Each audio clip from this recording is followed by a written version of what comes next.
Direction la Corrèze à présent, on s'intéresse à ces fouilles menées en ce moment à Meymac. En mai dernier, Edmond Réveil, un ancien maquisard âgé de 98 ans, racontait l'histoire de plusieurs soldats allemands et d'une femme exécutée par les résistants le 12 juin 1944.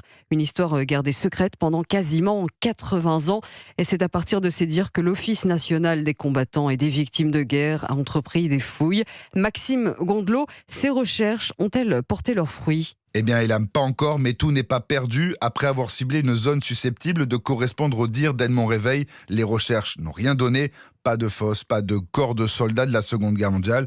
C'est là que nos voisins allemands entrent en scène. Le VDK, un organisme humanitaire rattaché à l'armée allemande, a indiqué pendant les recherches avoir trouvé une archive indiquant la parcelle où pourraient se trouver des restes humains. Les équipes ont donc redirigé les fouilles vers cette parcelle boisée, là où dans les années 60, une première excavation a permis de déterrer 11 corps de soldats. Un seul problème, l'archive mentionne un terrain d'une immense superficie. Sans plus de détails, les recherches n'ont pas abouti.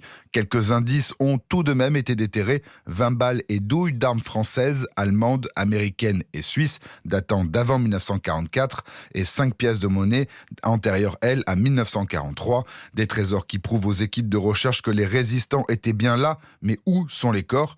Pour repérer l'emplacement, plusieurs techniques vont être utilisées. La consultation de la presse de l'époque, l'étude des archives de la gendarmerie, l'analyse des photos prises depuis les airs par l'US Air Force après le débarquement et espérer que d'autres descendants de maquisards se manifestent pour comprendre ce qu'il s'est vraiment passé ce 12 juin 1944. Merci Maxime Gondelot pour Europe.